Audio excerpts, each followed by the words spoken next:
कानी बहू। किशोरी लाल जी के बेटे राघव की शादी की बात जगह जगह चल रही थी, लेकिन किशोरी लाल जी को कोई लड़की पसंद ही नहीं आती थी। और उसकी एक ही वजह थी, किशोरी लाल जी का लालची होना।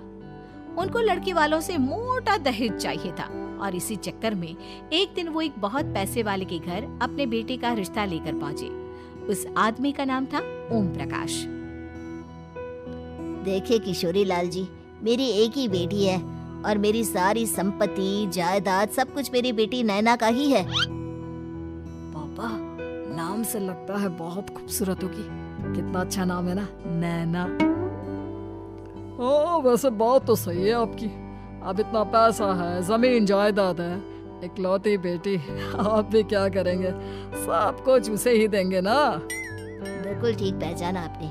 बस बेटी की शादी और सारी जायदाद उसके नाम। पापा, बिना देखे हाँ कर दीजिए ना। इतना अच्छा रिश्ता फिर कहाँ मिलेगा? माला माल हो जाएंगे हम। मैं अपनी बेटी को बुलाता हूँ। अरे नहीं नहीं नहीं नहीं, आपकी बेटी का नाम नैना है, सुनकर ही लगता है बहुत सुंदर होगी।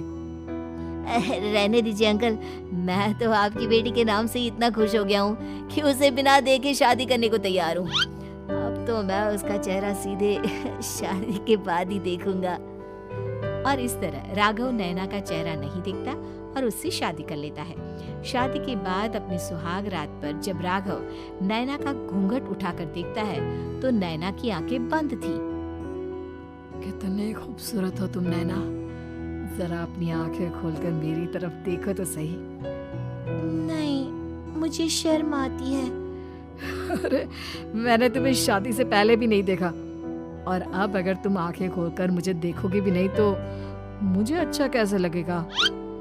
इससे पहले कि नैना अपनी आंखें खोलकर राघव की तरफ देखती, अचानक से लाइट चली गई और राघव नैना को पूरी तरह से देख भी नहीं पाया। अगली सुबह नैना राघव के लिए नाश्ता बनाकर लेकर आई। अरे ये क्या, आधा पराठा सेका हुआ है और आधा बिल्कुल कच्चा। ये तुमने क्या किया नैना?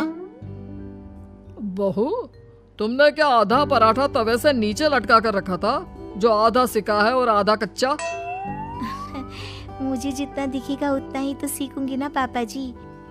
जहाँ जहाँ मुझे नजर आ रहा था वहाँ मैंने सीख लिया, जहाँ जहाँ नहीं दिखा वहाँ कच्चा रह गया होगा। इसका क्या मतलब है? ये कैसा मजाक कर रही है तुम? अरे बहू, तुमने इतना लंबा घूंघट क्यों लगाया हुआ है? देखो, हमारे घर में बहुओं को बेटी की तरह रखा जाता है, और फिर तुम तो इतना सारा माल लेकर आई हो। देखो, ये घूंघट डालकर रखने की कोई जरूरत नहीं है। हाँ नैना, पापा जी ठीक कह रहे हैं, तुम तो आराम से रहो, अपना ही घर समझो। नैना अचानक से अपना घूंघट उठा लेती है। अरे ये क्या पापा, नैना की तो एक आंख फूटी हुई है। नाम से नैना, लेकिन ये तो कानी बहू निकली। मेरे साथ धोखा हुआ है, धोखा। बिना दिखाए अपनी कानी लड़की मेरे संग ब्याह थी। मुझे कानी भी नहीं चाहिए। मुझे अभी ओम प्रकाश जी से बात करनी पड़ेगी। आखिर उन्होंने मेरे साथ ऐसा किया क्यों?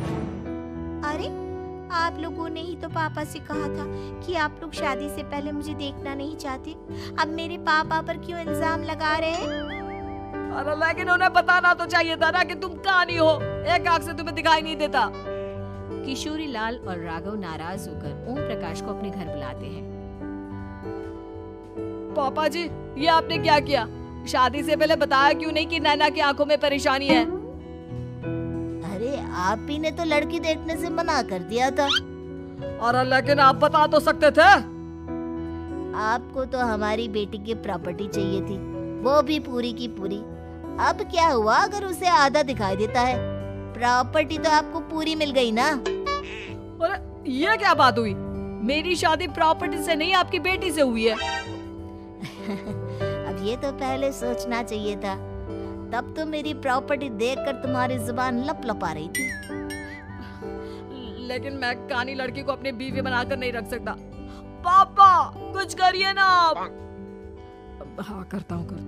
देखिए ओम प्रकाश जी, आप हमारे साथ ऐसा नहीं कर सकते। और तुम देखो, अगर तुमने मेरी बेटी से शादी तोड़ी ना, तो जो भी प्रॉपर्टी मैंने तुम्हें दी है वो तो पूरी की पूरी वापस ले ही लूंगा, और आधी प्रॉपर्टी तुम्हारी भी लूंगा। अरे मेरी आधी प्रॉपर्टी भला क्यों लेंगे आप? इसलिए क्योंकि मेरी बेटी को आधा नजर आता है और उसकी नजर अभी तक तुम्हारी आधी जायदाद पर ही पड़ी है। अब तुम उसे घर से निकालोगे तो कुछ तो लेकर जाएगी ना। और अगर हम आपकी बेटी को अपने घर की बहू बना कर रखे तो? तो तुम्हारी पूरी प्रॉपर्टी तुम्हारी ही रहेगी।